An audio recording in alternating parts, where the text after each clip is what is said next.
Mom Show. Liberty Moms are the original secretaries of defense. We are the real defenders of the home front.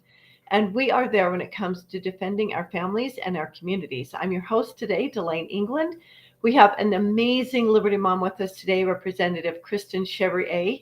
Kristen is an absolute Liberty Mom and leader of Your Health Freedom and of Our Health Freedom. I really should say her organization is called Your Health Freedom, but it's Our Health Freedom. And she has been on the front lines, and she is a rock star. She is doing so. And well, we want to welcome you, Kristen Chevrier. She, as I said, she was the head of Your Health Freedom. She ran to be in the legislature last term, this one. And wow, did she come out? She knows what she's doing. She knows how to do it. She knows not just how to run great bills, but how to be effective at running great bills and getting them passed. And so she has been absolutely amazing. And thank you. It's good to be here. Sorry, I'm driving. thank you for taking time. Yes. Can you hear me? Can you hear me? Yes. And you have to multitask. You get so much to do. So I'm grateful that you would take time to be with us today. So, I don't know a ship with Robert Kennedy. I don't know how, but I know you ship with him. So it's not a super close relationship, but we are connected through other people. So it's because I've been involved in the health freedom movement. And so we've been at the same events multiple times. And I was actually lucky enough to be able to attend his fundraiser when he was running for president. I couldn't contribute because I was a member of the Republican Party leadership, and so I did not contribute, just in case anybody's wondering. But I was fortunate to be able to attend because somebody was kind. So anyway, there was that, and then most of it is just being connected through the health freedom movement, and that's just. Well, you had him come and speak. You had him come and be one of the keynote speakers at one of your events. Not yet. No, I haven't. No. I'm hoping. Well, he did come to speak. Yeah. I'm hoping that we can get him out here to speak. He came to Utah to speak, but not my event. He did come and speak. I went and heard him. Okay, but what? Not at our event. Yes, I was thinking it was at your event, but apparently not. I was wrong, which never happens. So, except for when it does. But I would like it to happen at our event, and I'm working to make it happen soon. Yes. So. Okay. Anyway, so that's the relationship. Well, it's not like I have his number on speed dial. Yeah, that's okay. So, because what's great is you have done such an amazing job on running these great bills that I am so excited about. And I'm going to start with HB 402, the food additives in school, because it's kind of a national, really, there's been a lot of national attention on this topic and similar bills to other states. And then RFK Jr. has really been speaking out about this. And I'm so grateful that someone has taken this up and is leading this as a game changer for our children. The way that your brain is developed, what your diet is, what you're subjected to as a child, your brain is developed by these things. We're literally poisoning our children, and I'm not hyperbolically stating that. I'm not overstating it. It is a poison. And it's not just food dyes, but it is a huge part. Right. Food dyes and petrochemicals that are used in the processing of the food. Yeah, it's a huge problem, and it's something that the food industry has not wanted to address because it's cheaper for them to do the things the way they're doing them. And of course. So the reason it came to me is a couple of moms in Heidi Baldery's Senate district brought her a bill to get rid of the food dyes.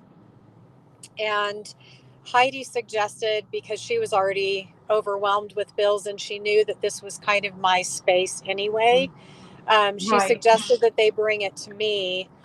And so they came to me, and I had a bill file open to address food issues, but I had been heavily discouraged by DWS and the Department of Workforce Services, and also by the food industry and the beverage industry. Yeah. Obviously, I mean, Right. um, they didn't want me to run the bill, and I had just been elected, so I didn't know for sure how to handle it yet. So I put Right. the bill file on hold rather than closing it. I just put it on hold and decided I would figure it out later. So I went on a trip right before the session and landed on my way home and got messages from the speaker and Representative Lisenby asking if I still had that bill file open. That bill file turned into the SNAP bill, but then I opened a second bill file to do the food dye bill. Um, and it was interesting to watch the progression of that bill, because it actually did have a fair amount of opposition, which you would not really expect that people would be opposed to removing toxins from children's food, would you? You know what? You wouldn't if you were using your intellectual mind, but if you Yeah. use your emotional side, then you would expect it. And if you use your intellect to go, well, who would be against it? Yes, let's face it, the food industry is very powerful. They're very, very They powerful are lobbyists. very And of course, powerful. the beverage, of course, you're messing with a huge industry that's making billions of dollars off of putting poison so it will look pretty, it'll look good, and they can make more Yeah. sales. This is crony capitalism. Yeah, you go up against crony capitalists, you're going to have pushback. Absolutely. So I did not actually expect this bill to turn into the big deal that it did, but it first got held in the House committee, and then I had to fight to get it back into that committee. And in doing so, I had to make some compromises, including allowing the vending machines to still have some of the foods that we would prefer that they didn't, and also allowing teachers to bring treats in as long as they have approval from parents. And then let's see, we carved out the charter schools and the small districts, because there were concerns about how much it might cost them to change over from what they were doing already. The reality is that it's only 3%, about 3% of what they're doing right now, that of what they're serving right now, that contains the dangerous dyes and chemicals.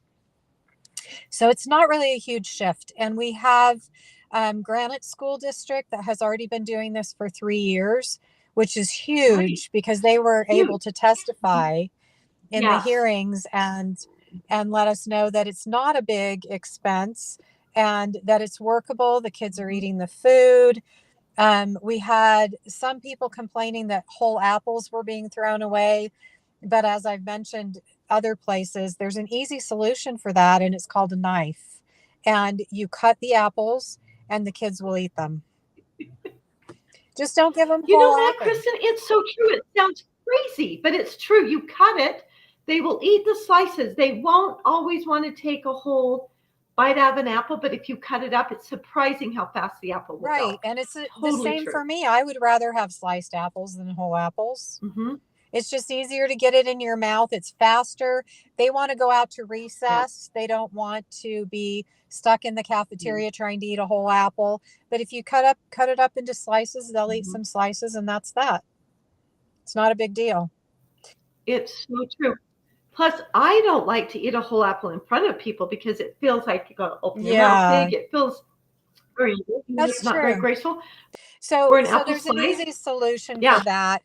Anyway, so we made some compromises. We ended up getting it through the committee. Yes. One funny little anecdote. I was walking into the second hearing for the bill, and I walked past the food industry lobbyist, and he was sitting right outside the room. And I said, I'm not going to name any names, but I said, you do not want to cross me today. And,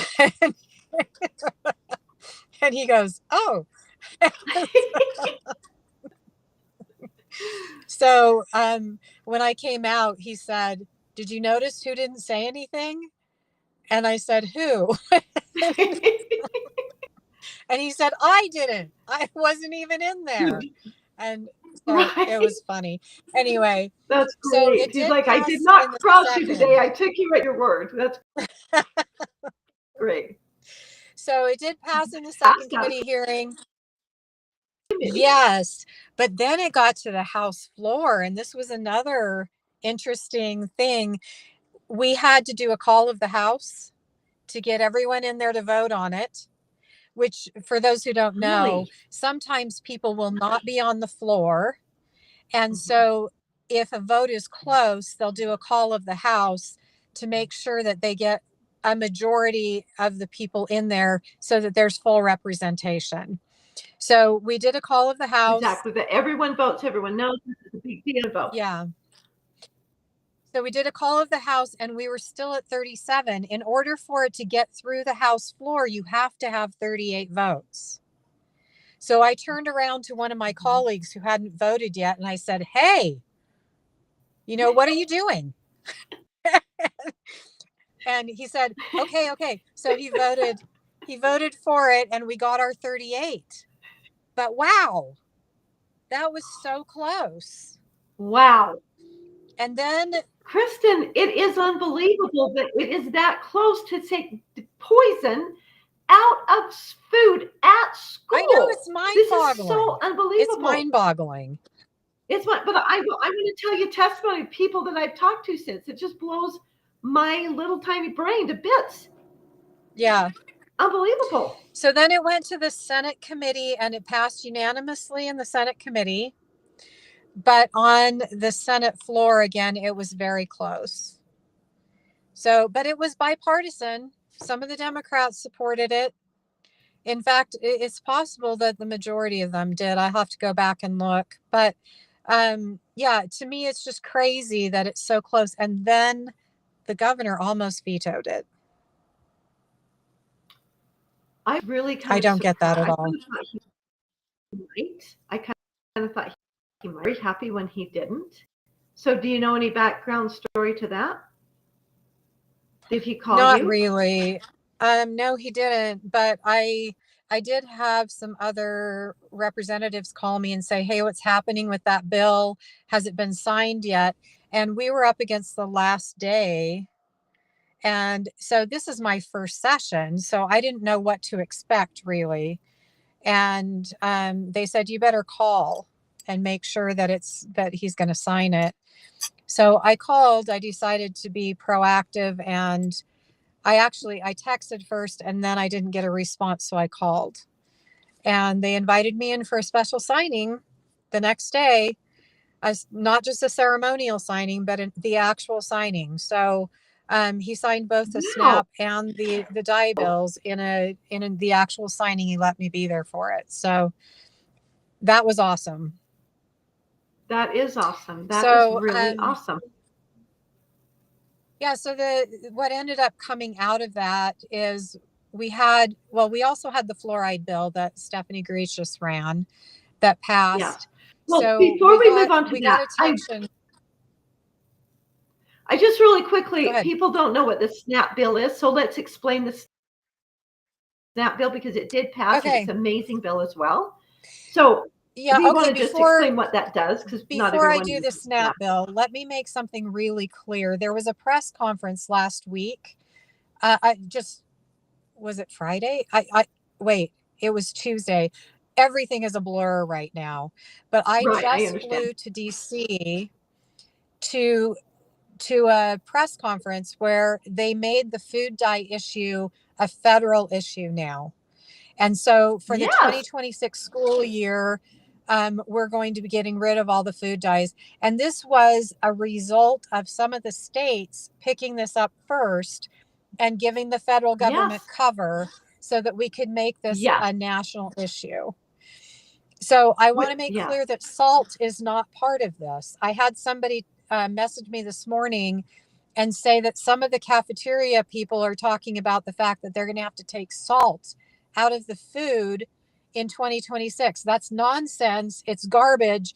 It has nothing to do with salt. This is about toxic chemicals that are in 3% of the food that is being served in most of the school lunches. So we're talking about synthetic food dyes, and we're talking about petrochemicals. So those are being removed. It is not removing salt. We're not doing anything crazy. We're doing what Granite School District has been doing for the last 3 years. And the kids are eating the food. So we know it's doable. Let's not have a freak out session, okay? So if you know people who are in the schools and they're hearing misinformation, please let them know that this is synthetic food dyes and petrochemicals, and it only affects 3% of the food that's being served, usually as sides at the schools. Okay, so moving on to SNAP.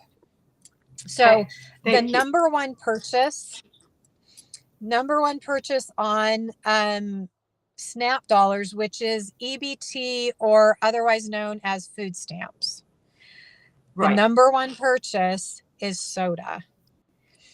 Is that, you know, that blew my mind when you told us that. That blew my mind.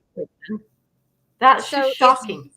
It's billions of dollars a year of taxpayer money that is being spent by people who are supposed to be getting a supplement to their food money so that they can survive. And this supplement is being funded by your tax dollars. So they are overwhelmingly spending on soda. So what we have done, soda and candy, but the original bill that we had was to remove soda and candy from SNAP dollars, but soda is the number one. So when after the bill had progressed a little bit, we decided, you know, just as a collective, that we were going to just limit it to soda for this round. Because various reasons. So we want to get the bill passed. It's a great place to start. Yes. We started with soda. Number one. Good idea. So that is what we're removing. The pushback that we got on that oddly came from Utahns Against Hunger. And they were concerned that we were marginalizing a vulnerable group of people and stigmatizing people. They're saving them. Yeah. We're literally, as taxpayers, we're literally poisoning the health of the low-income people, the people in need who literally addicted to it, and we're saving them. That your bill is so awesome because it's a win-win. You're doing such a service to the people. So we're spending, not only are we spending tax dollars on giving people toxic liquid that has no nutritional value. It's filled with chemicals and dyes and sugar. Last I checked, I think there were 45 grams of sugar in a can of Coca-Cola. And I'm sure that's true of all the other sodas too. So that's a huge amount of sugar. So what we're doing is we're giving people diabetes, we're creating obesity, we're creating heart disease, we're creating all of these problems. And then what happens? It's a mind-altering drug. They need health care. We're also creating mental illness. Yes. Kristen. Yeah. And then we're also paying. It's a mind-altering drug. We're paying to try to solve the health problems that we caused by paying for their soda. So it's a double whammy for the taxpayers because they end up with sicknesses that are caused by the stuff that we're paying to give them. And I actually had parents contact me and ask me, or it was kind of pleading with me not to take away the soda because they couldn't afford juice for their kids. And they felt like their kids were going to be left out because other kids show up with stuff at school to drink and their kids didn't have anything. So I talked to my intern and she said, I never brought soda to school.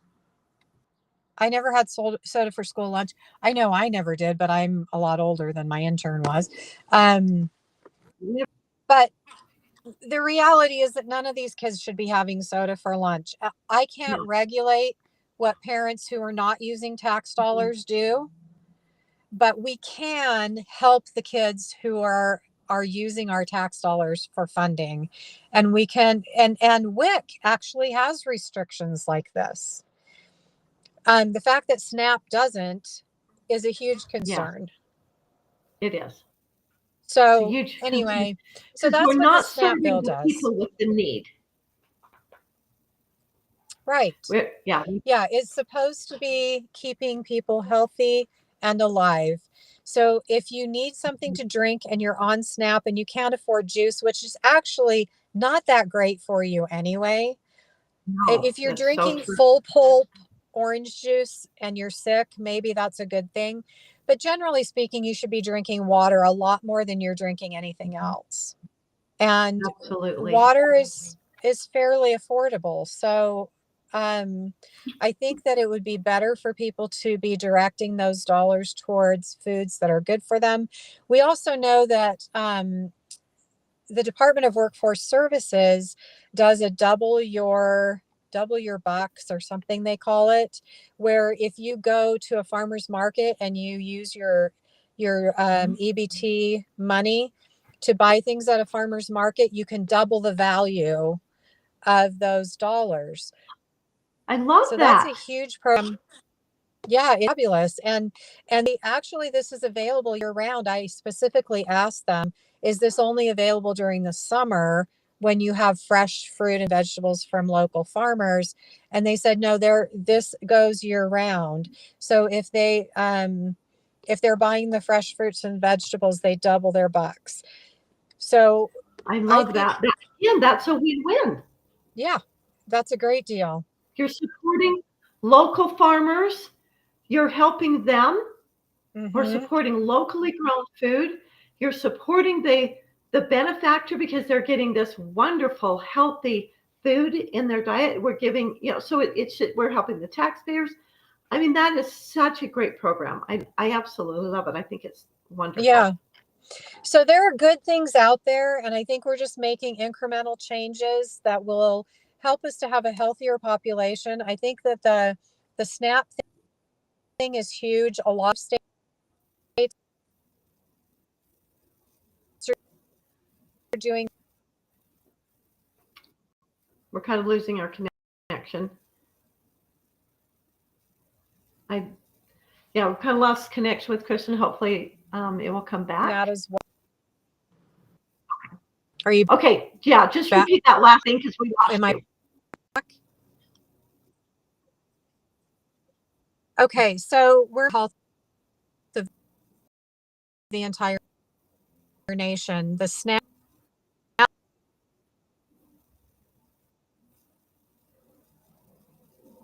thing is something that a lot of states are doing.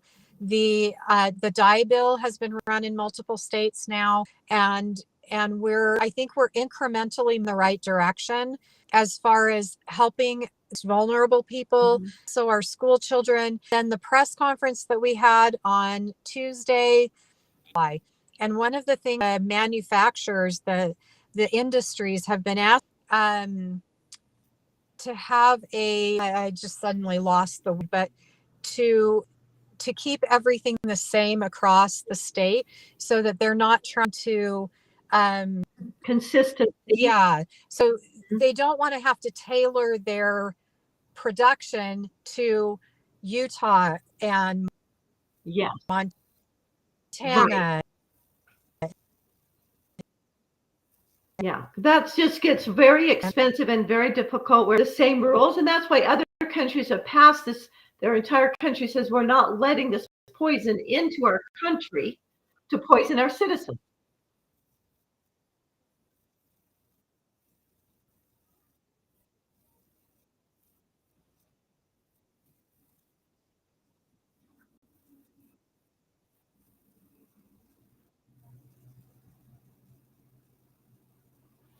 Okay, well, we're having some really serious troubles with the connection.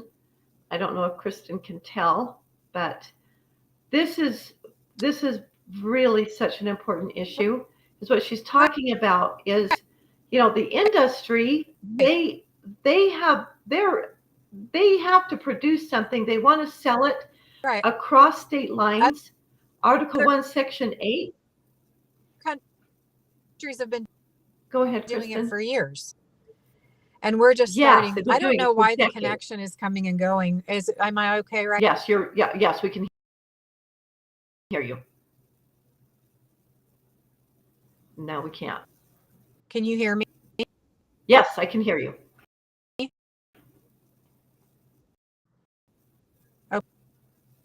Okay. No. Dalane? Okay. Okay. Try. Okay. All right. Well, I know Kristen, times where, she's kind of out of time now anyway. So we're going to just take a minute and kind of finish talking about these really, really important issues. Kristen brought up some super, super good points that we need. This food industry needs to know, they need to have some consistency across the lines across the border so they can produce their products and have it go out. That's really important. I think we can all understand that. We can all see how it works for the food industry. We're not trying, we're pro-business, but I personally am not pro-crony capitalism, which is what we have here. In industry, any business who is willing to sell a product to their customers that will their health or their mind, that destroys their body, that isn't a business. That is a drug dealer. Those are drug dealers. That's crony capitalism. It's not capitalism. Capitalism, or the free enterprise system, as I prefer to use the terminology, is really a business who wants to create value and they want to have a fair and equal exchange with the customer. That is free enterprise, and that is what America was founded on. And it's interesting that these other countries have said, they're not as much about freedom, fair enough, but they're like, yeah, we aren't going to allow drug dealers to come in and destroy our population. In America, we're like, oh, you can do whatever you want, but we know that freedom and liberty only works if we have a moral foundation. So the most important thing that we can do in America is we have to, and it really starts with us, we have to govern ourselves well. So we should not be consuming. And I don't want to, guilt anybody. I don't know. I don't tell you what to do. I know people love their soda, but what value does soda create? It tastes good to some people. I don't particularly like it, but I can tell that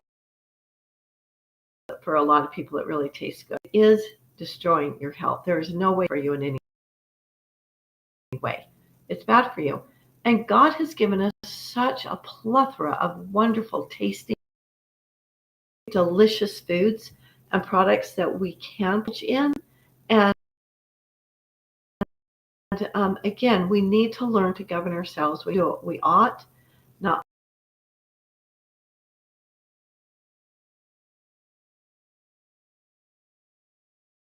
always what we want. And hopefully what we want and what we ought are one and the same. So that's the federal government doing a lot of things, broad sweep, and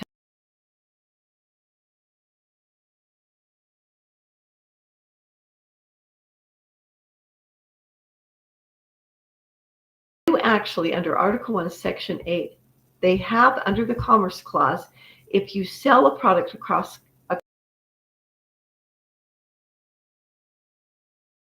state lines. So it is actually constitutionally authorized for the federal government to come out and say you're damaging across state lines. By every single state at one time had Coca-Cola bottling company, because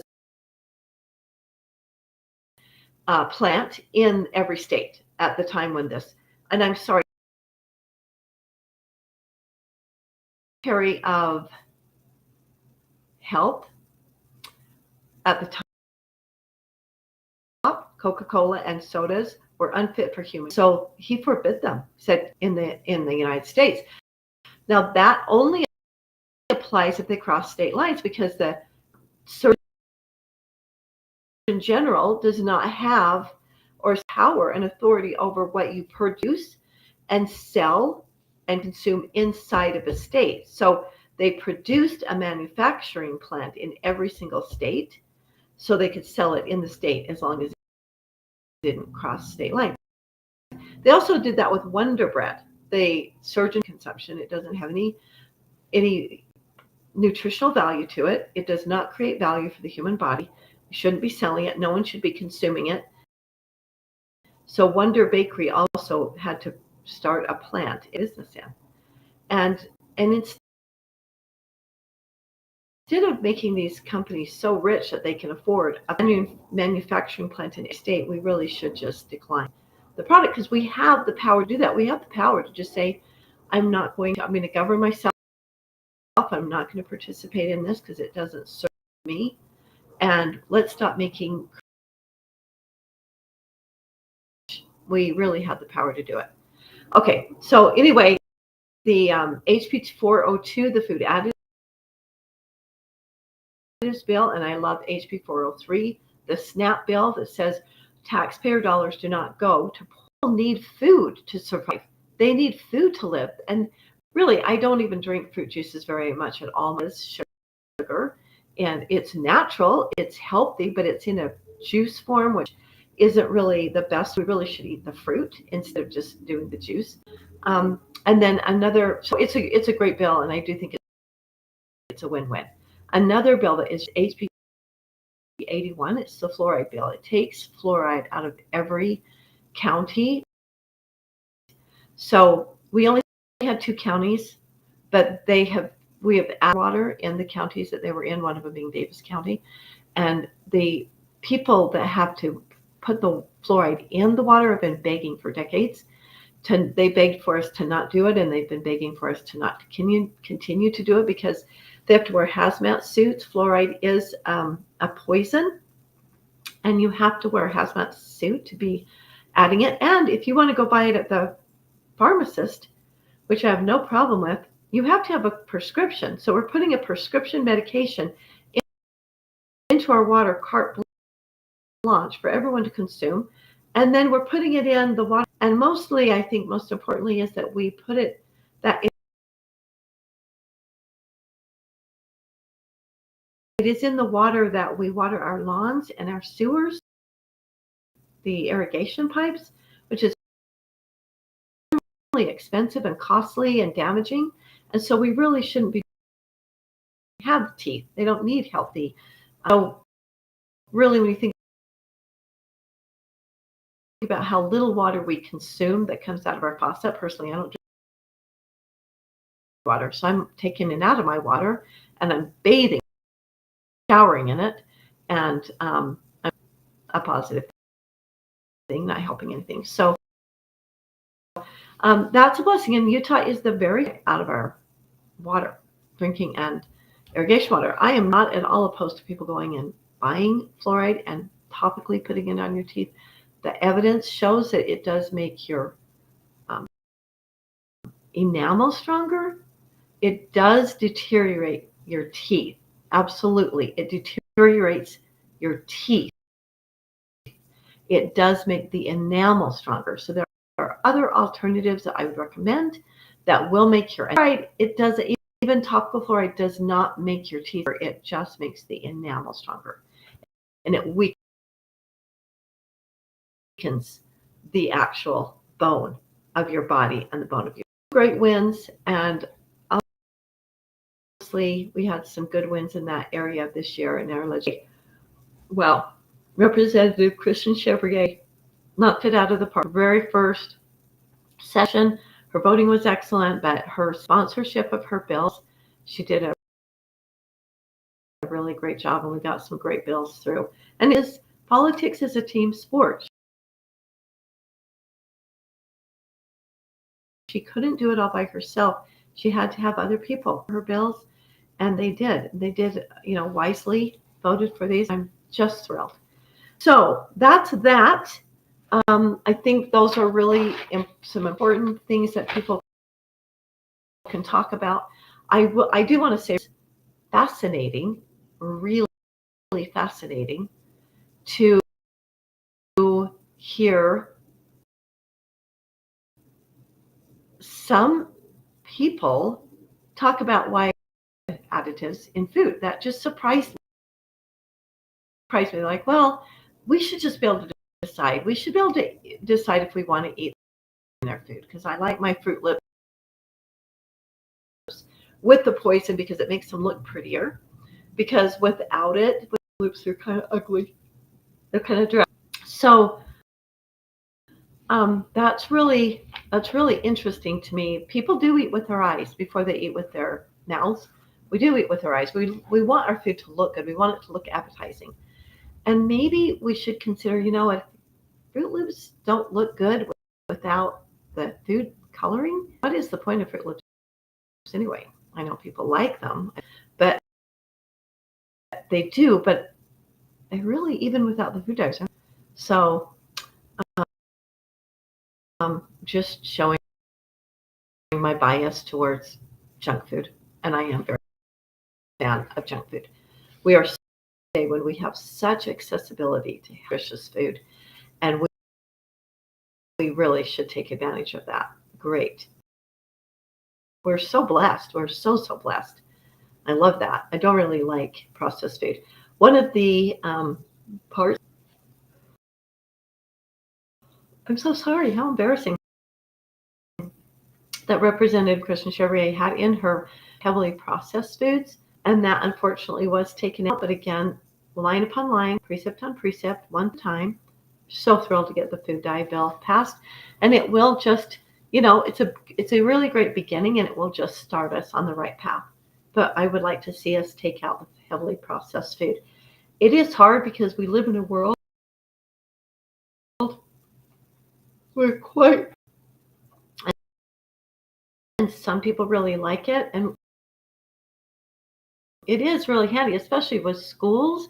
Trying to feed a school and feed that many food is really hard, and having more processed, more already packaged food does make that a lot easier. It streamlines it, and it is more difficult. I just want to give credit. It is more difficult helping nutritious food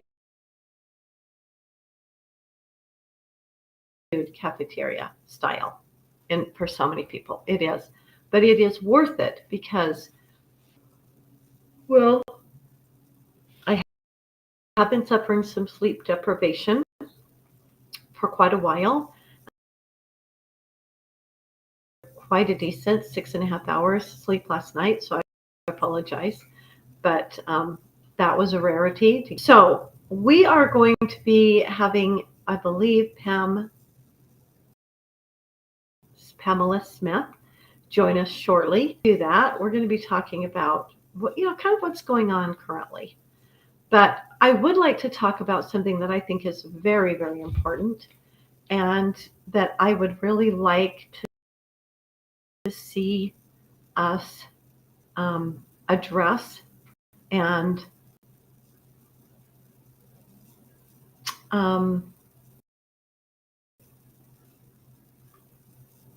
okay.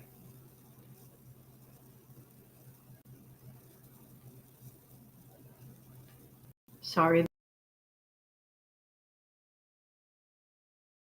This is like totally unprofessional, but our guest is just giving her a little advice on that. Okay, there is a bill that passed this year that I think is a really important.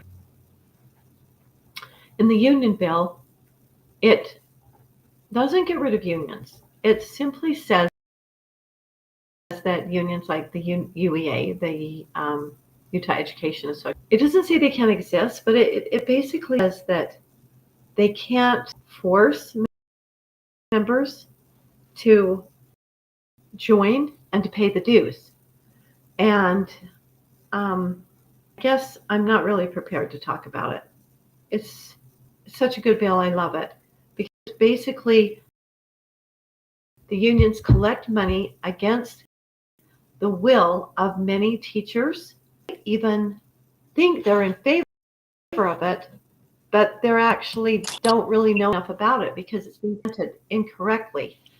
And so that bill is protecting our student. It's protecting our students, and it is protecting our teachers in a really big way. So if you want to join the union, the UEA, you can. But then if you don't want to, you're not forced to pay for it. Stops these entities from being dollars and against the taxpayers. So it was a great bill. They did probably get enough. The opposition, the unions, got enough money and enough signatures to fight it. So it will probably be on the ballot. And so I just hope that all of you will get educated and vote against it because we do not want to.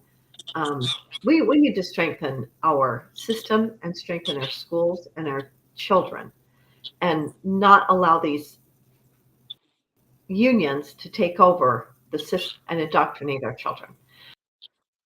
Okay, and we will discuss that later at more depth. We are happy to welcome Liberty Mom Pamela Smith with us. And Pamela has been in the arena. Do you have 7 children, Pamela?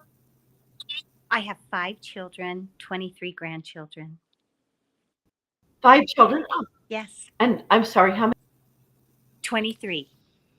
She has 5 children, 23 grandchildren. I have 6 children, and I only have 7 grandchildren. And I'm older than Pamela, so life is not fair. So do not complain to me about life not being fair because this is absolutely self-evident and eternal truth. Life is not fair. But nevertheless, Pamela has 23 grandchildren, and she actually loves every one of them. And she's a great grandmother, and she's a great liberty fighter. And you know what? Pamela, she has been on the front lines and worked for many years, and she's kind of taken what you would maybe consider a back seat or kind of in the background to liberty. But I would disagree with that because I think the most important way to stand for liberty is teaching our children and grandchildren to govern themselves. Because the only way that we can ever have freedom is with a moral compass and when we govern ourselves wisely and well. Because if we don't govern ourselves well, we have more need of masters. And that is exactly what we're getting. Because people have not been taught to govern themselves. And Pamela is a Liberty Mom because she has taught her children very well to govern themselves. And they're who they are screams that. It speaks very well for them and for her. And she's working on teaching her grandchildren. I appreciate what you say. If I it's so true. Take a minute to, for those that don't know Dalane very well, I mean, I've known Dalane. As I stepped out of my front door we homeschooled our children, and then when they were teenagers, I felt that call to go outside my front door and to really go down to the Capitol and work there. And we went to the UN together. I mean, I have such respect and admiration for Dalane England for the work that she doesn't just talk with her mouth, she talks with her actions. And I have been in many situations where she has stood up on the fly for liberty in such a miraculous way that I know it has changed lives. And we don't know what that reach is. For my mission, because I have a very tight-knit family and my children and grandchildren, they live close to me. I mean, my focus, I kind of pulled back from the Capitol work that I did working with legislators, but I still believe I have stayed very involved with, children. Really, Dalane, really, we got involved with the fight against Common Core. That was really an active fight where we were going statewide, traveling and going out of state to try and help other people see what was happening. And I wouldn't say we lost that fight because in many ways we educated parents, and there are still people that are opting out of those out of those surveys and things that are tracking and monitoring, Testing, taking the data mining. Yes. away our privacy, and so we still are in that fight. But Dalane is very active in outside of the Capitol doing her life, Freedom's Light, and I do that Camp Freedom up in my Yes, you do. community. Dalane presents every year and is a favorite. And we have about 150 kids that come to that week Huge. of education, so that they can then take that back into their homes. And that is where I do believe that liberty, the spark of liberty, begins. It begins at the bottom. It's not a top down system, and Right. society has taken Yep. everything from instead of being the bottom up, it has tried to manipulate from the top down. And we know from experience, from sad experience, that that is not the best way, and yet it's really difficult to it happened long before you and I were born.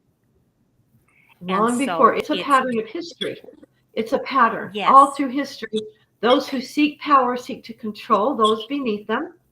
And the only way people have freedom is if they govern themselves based on a moral compass. And then it goes up and it goes out. And the way that it rubs off on other people and they learn. And like freedom is amazing because you're instilling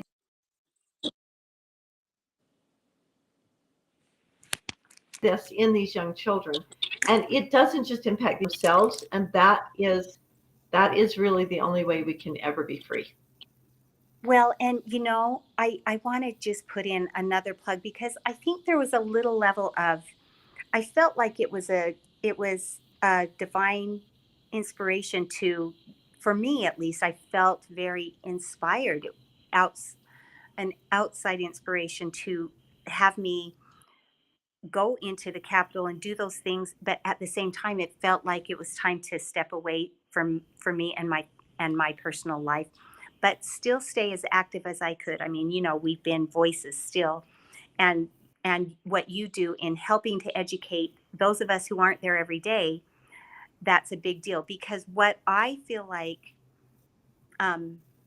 each of us as citizens of America, is that we still have a moral obligation to be actively involved in this process. And what I have found for myself is, when I hear about certain bills and certain things that are happening, that my closet is my best place to fight for freedom, when I am praying to our Creator for the inspiration to work within my community, and to pray to the divine Creator. Because the scripture that says, if my people who profess my name will just turn to me, I can heal them. And I believe that with my whole heart. So when I appeal to what I believe is a much higher court, the court of heaven is a much higher court than even the Supreme Court of America, that my voice is still heard, that there is something. And I've seen miracles. One of my sons is very politically active. He's our county attorney, and we're in a smaller community. But the things that he's doing education, constitutional classes for the community, and getting a dialogue going. And you're teaching at a private school. He was teaching at a private school. These are extracurricular things. But the most important thing that he's doing right now is he takes time every day to teach his kids. And like his children, their speech isn't great, but his little 3-year-old can tell you all the articles of the Constitution. And, she doesn't understand the depth of it, but she's going through the breadth of it. And and it's a fun game, and history is fun. And they know what the principles are, because if we don't learn the principles, we lose that generation. Right. And so because we love God's plan. I believe it is inseparable. They're inseparably connected. That God loves liberty, and God loves so liberty, I and just Jesus Christ is the author of liberty. He came to yes, liberate us. He is the true He came sovereign. Yes, to liberate us from the sin and the bondage of this world coming. And yeah. yeah, and he wants us to have it. He did have it. And yet we are so quick to put ourselves and keep ourselves in bondage. It's And quite amazing. It's quite Delane, sad. here is one of the things that maybe we should think about, that I am working on thinking about, is we live in a very fast-paced world. We do. And as we declutter and minimalize and really focus on the most important things, we will have enough time to stand for liberty. It is a matter of prioritizing. It is not a matter of doing more. It is a matter of sometimes doing less but accomplishing more. Maybe if that makes sense to anyone, I think that's really I think it does. I think it makes really, John Quincy Adams would totally agree with you, because John Quincy, when he was in Congress, he ran a bill and it went nowhere. No one voted for it. So he ran it the next year. Still no one voted for it. He ran it for over 10 years. And Hmm. for most of that time, no one was voting for that bill. And his friends went to him and said, John Quincy, like, what are you doing? You're not representing your people. You're not getting anything through. You're not being very effective. Because a lot of us, and I am like, oh, how I am, I'm all about the results. I want to be effective. I get so tied and connected to the results. And I'm not patient. So I'm like, I want the results and I want it now. And I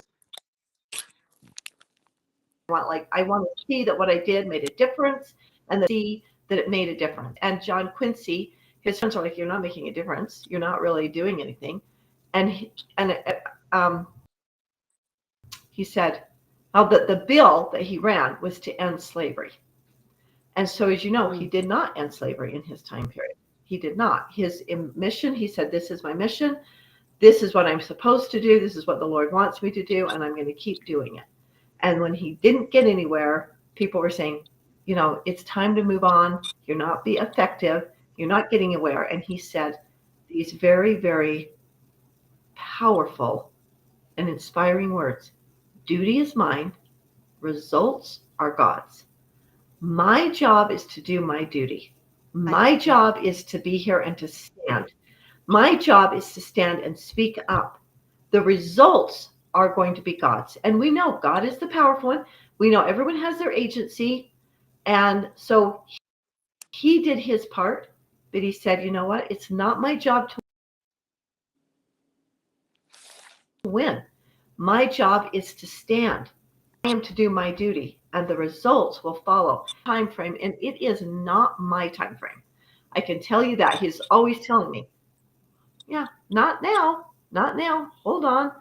And so I am, he wants me to learn patience, obviously. I'm still working on it. But I think I have learned.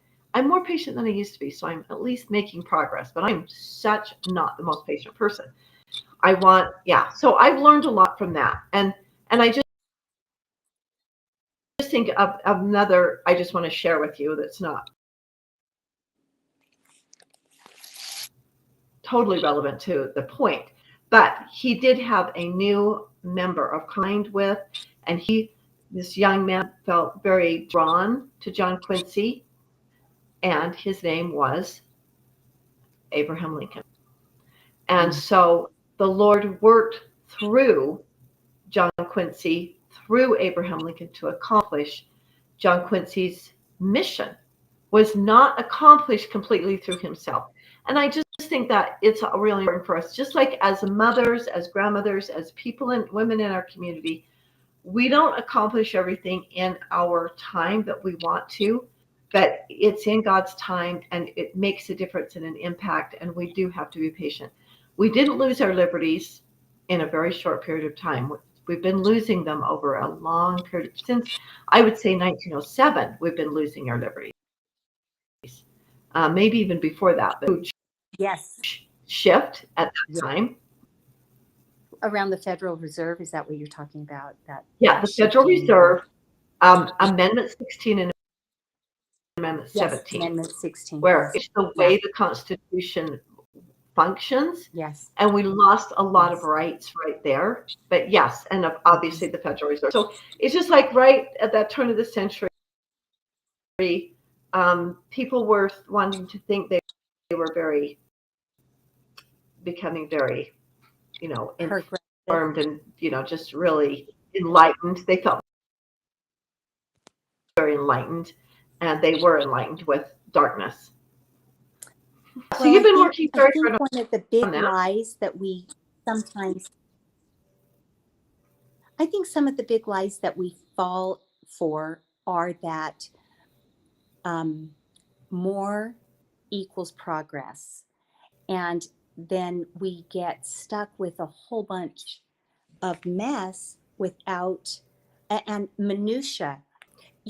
When I think about God saying, I am the vine and you are the branches, just this one little concept.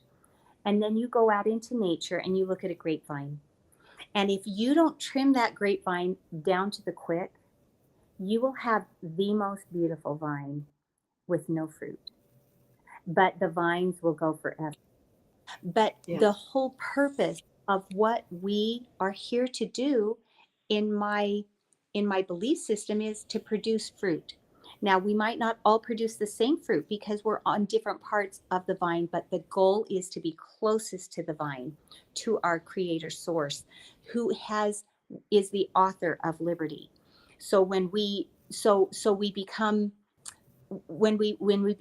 I mean, think about Passover just passed, and where the Jewish people, it's all about, they eat unleavened bread for a whole week. And it's to remind them, because of course we all love leaven. We all love fluffy bread. We all love light, fluffy stuff. But the whole purpose of the unleavened is to one of the purposes. I mean, what's the Passover all about? Who delivered them? It was all about liberty. Who was their deliverer, their true deliverer? Yeah. So I love that there is that tradition that's carried for generations there. But And the what they had to give up to get delivered. So they gave up leavening their bread to get delivered. So it's a symbol of their sacrifice in order to be delivered.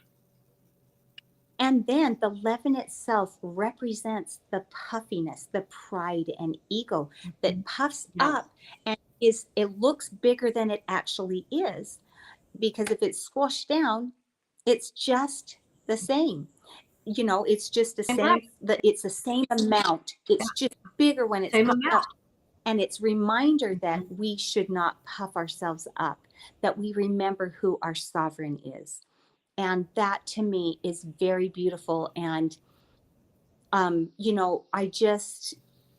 think that all of us are yearning, whether or not we acknowledge God, whatever we call him, we are yearning for higher connection with our creator, with a divine source. And I think as we find our place, John Quincy Adams, I love that story. I love that he was not looking for his own aggrandizement. He had the purpose behind it. And I don't know what my posterity is going to become. Yes. But my goal for them is to be better than me, for sure. And that I can help foster in them the true principles that then they can purify and refine, so that one day when the greatness, the people that we look up to in their finest hours are not the people that lived, that it was in their extremities that they were able to say, I do believe this. I mean, I've read Corrie ten Boom. I've read China Cry. We read Father Andrew. I read all these stories. The Red Scarf Girl. All these people that are talking about, they were just ordinary, average people, but they realized that Yes. coupled when they realized they had a higher power and that there was a spark of that higher power within them because we are a divine creation, that they could stand up to a machine or a group of bullies, and that Mhm. that the Lord would carry them through. And those are the ones that we look up to and say, wow, we want to be like that. But it takes us stepping up, not just saying, yeah, I want to do that if that happened to me. It's today I can pray for my country today.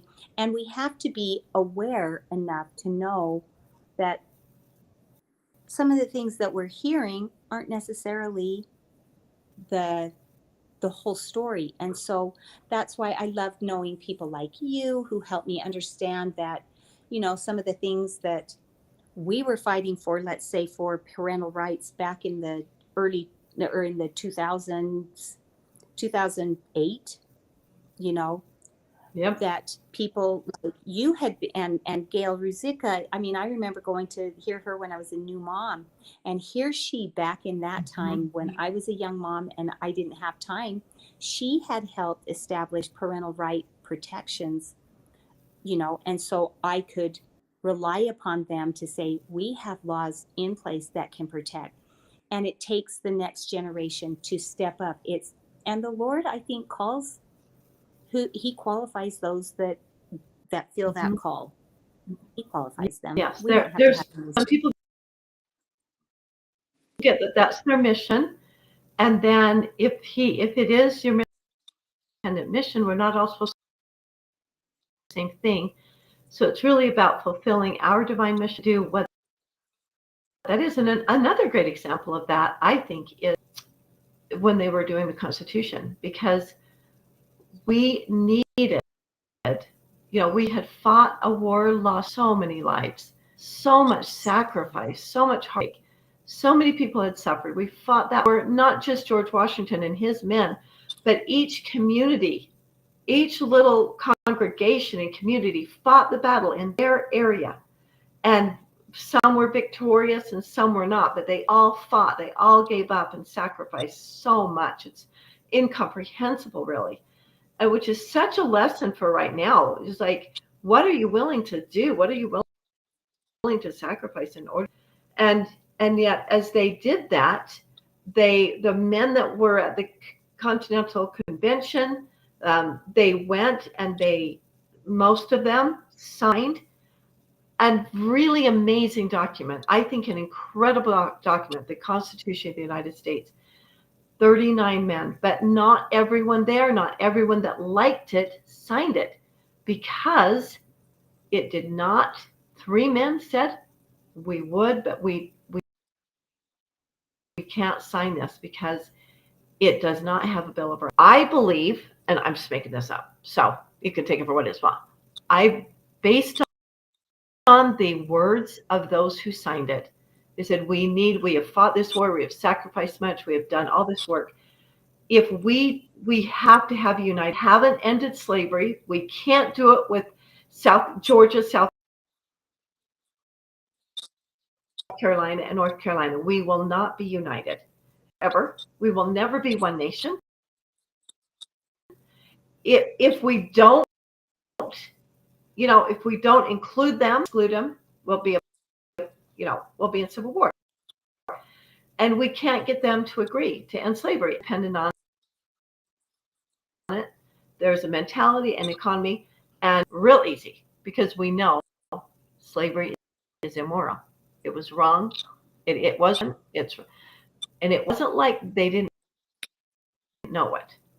And I think people didn't want to know it. They didn't want to believe it. They went along. They put in the Constitution 2 ways to try to end slavery, between the Article 1 Section 9 that says you can't import. So 3/5 clause, an attempt to end slavery, have the majority in the House of Representatives so that they could have the power. But there were 3 who said, most of them signed it. And they felt, according to their writings, I would say most of them felt very inspired, and they were doing what they wanted them to. They were fulfilling their divine mission. But those who wouldn't sign it, I believe that they too felt that they were inspired to not sign it. And again, it brings me to something I say to you all the time and to everyone else. There must needs be opposition in all things. So even in the signing of the Constitution document, we needed that opposition. We would never have had the Bill of Rights. And can you imagine in this day and age, not mention 100 years ago, we would never have stayed a country. We never would have lasted 250 years without the Bill of Rights. Without it, the Bill of Rights did not change the Constitution. It did not add anything to the Constitution, but it did make very clear the principles in the Constitution. It made it so clear that it's very hard to have an brain and not understand it. It clarified that. So I love those the men for delineation standing of up. it was imperative. Yes, I agree with that. I'm sorry, say But that again. I didn't hear it. delineating those rights Yeah, and specifying exactly. them was important because there have been many nations who took the very Constitution and adopted it in their country. The reason why it hasn't worked in other nations, in my opinion, this isn't my opinion, there's 2 reasons. Number one, it wasn't founded under God by divine providence. 100%. And also Look at every country. Look at the results. They did not found it on a creator and on the right, the natural law. They took ours and they made it as a template, but they didn't use natural law and the creator as their foundation and the moral basis. Without the moral foundation, it's not going to last, which we can kind of see. Sorry, go ahead. Secondly, no, I totally agree with that. I appreciate the clarification. But the second reason is I believe that there was enough individual involvement and that there and educated people who would uphold that Constitution, where you can adopt it, but if you don't know how to implement it, this is the worry of today. We have highly informed we have a lot of people in the world who hear more information than we could ever imagine. Yes. I mean, 10 times more the information, but I don't know if we have the moral foundation. And that is where I believe we need to focus, is we need to say, is it worth defending the right to free speech? And what does that actually mean? Is it what makes it so important to have the right to bear arms? Why is it important to have the right to privacy? Religious freedom. Why is religious freedom such a big deal, or is it a big deal? Can you, if you believe something and I don't agree with it, should you still be able to share your religion on there, or should you just only be able to share that in your own home, your own space? Well, should you be able to bring my opinion to the public square? Think about all religions. All religions profess to come from one book, right? Every religion Christianity stems from one book, but there is a lot of discussion, and sometimes it's heated, and there's a lot of misuse of, in the name of God, acting for things that, but at the same time, in the name of God, abusing, and saying we act for God. But at the same time, I believe it is healthy to have a lot of denominations and a lot of beliefs, because when you come together and you in a thoughtful way, when I have a discussion with someone that has different beliefs than me, I absolutely appreciate, if I'm willing to listen, that they Yeah. really value something that maybe I didn't value before, but I can walk away and say, man, I'm going to value that more. You know, you think about rituals. What are rituals in any religion? They are representations Mhm. of what actually can be as far as relationship. You know, we go through, and sometimes we get stuck in rituals, but the whole purpose of rituals is to raise us up into actual communion with the divine. And I love learning from people that they don't go through the same religious process as me, but somehow they've made the connection, you know, and it makes me think maybe I could apply that tool in my own religious tool belt to connect, might make my connection stronger. And so we can look at it as fighting, or we can look at it to consider and come up. That's what I see as the Constitutional Convention. There were strong opinions, but basing those on so many different people's opinions on their experience created a great document that has lasted, and that by applying those principles has lasted longer than any other, you know, in contemporary Right. history, any other Yes. thing that has Nothing has lasted anywhere lasted. near the average age is 17 years.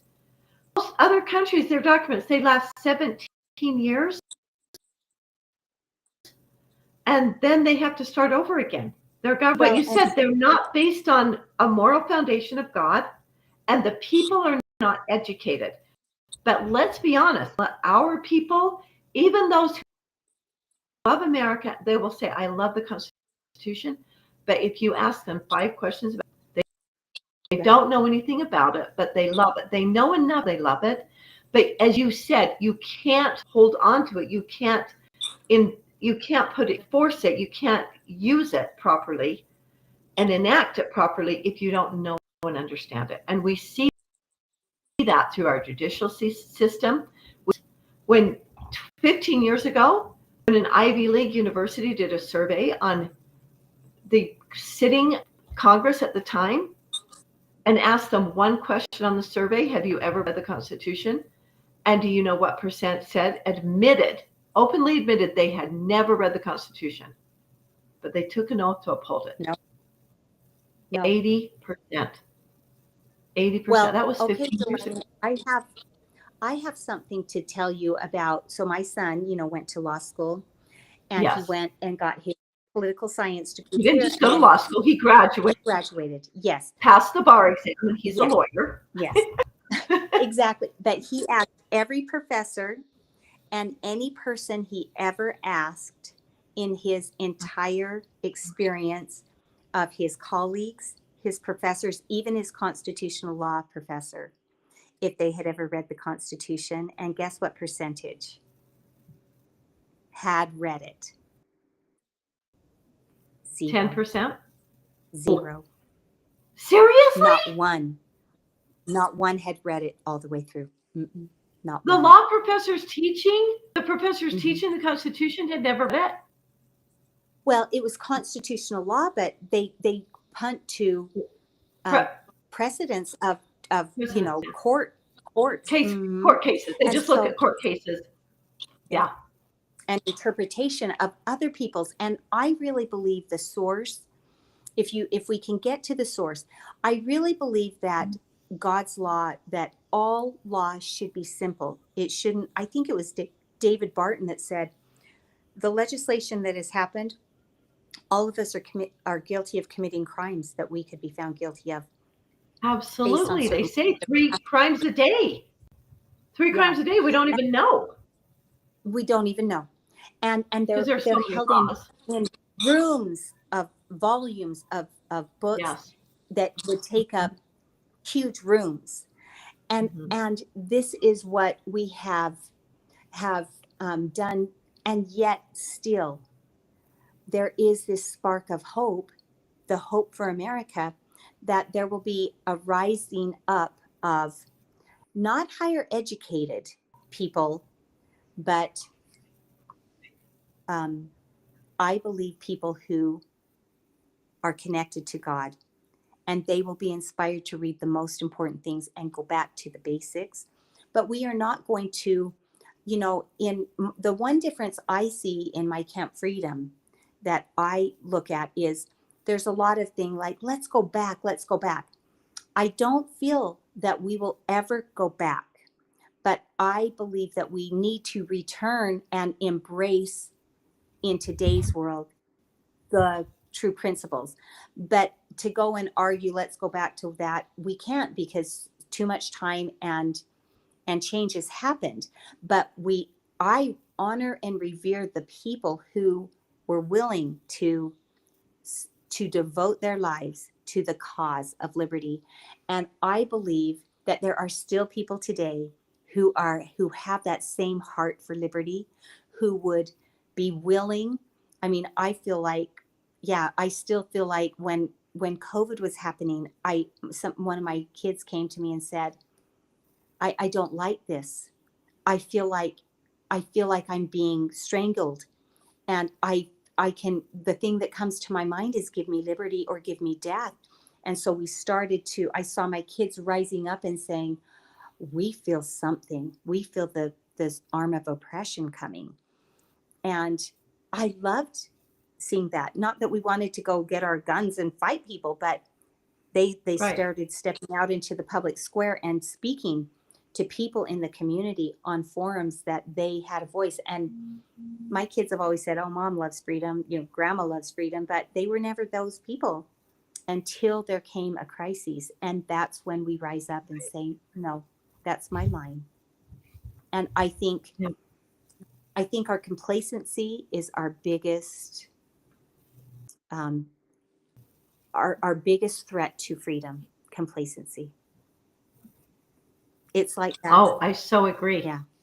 It is the biggest threat, complacency, because complacency causes us to not adhere to our moral foundation. It causes us to not get educated, not get involved. And we are blessed that we do not have to risk our very lives. Mostly, we're not having to fight a battle with our guns, but we are fighting a battle of right and wrong, good and evil. Evil has a plan. He's got it very well organized. And if we're not careful, if we're not got our armor on and guarded, we will get sucked in to the plan of evil. So, yeah, it's very well said. I couldn't agree with you more. And that is why it's so important to learn about the principles of the Constitution. Because once you understand those principles, it's amazing how empowered you are to stand up and what a difference you can make. And I mean, we just have so many examples of somebody. I love what you said. It wasn't famous people. It was just ordinary, everyday people who have really ordinary, everyday people that stood up and said to do something. I am going to stand for truth. I'm going to stand up and. So if I can just add to this. So I so agree with you. So 30 years ago, I don't know what our time frame is, but 30 years ago, I was debilitated and okay. Yeah. Because maybe this will be something that will be relevant to someone, maybe someone who listens to this. But I have been thinking back on my life. So about half my life ago, I spent a year in bed. I had 5 little kids, and I spent a year in bed with what was diagnosed by 4 separate doctors as an incurable autoimmune disease. And they wanted me to go through a procedure that would have removed a vital organ, and then I would have had to been on medication for the rest of my life because I would have removed that organ, that sick organ. And I believe I believed with all my heart I could be healed like that. But the Lord had a plan for me that I would spend a year in bed. I had a lot to think about. I wanted some rest and relaxation because I was a busy mom. I'd started a private school. I had, I was thinking, but I was getting caught in the thick of thinner things that all things are very good. even though it was good, it wasn't what I should have been doing. I feel now. But it really, going through that process changed the trajectory of my life. And a year later, I was pronounced, you probably never really had that disease. We were 99.99% sure. But now, oh, you know what? We don't know. But you are healed. And in fact, your numbers, your blood tests are on the good side of evil. I mean, the good side of normal.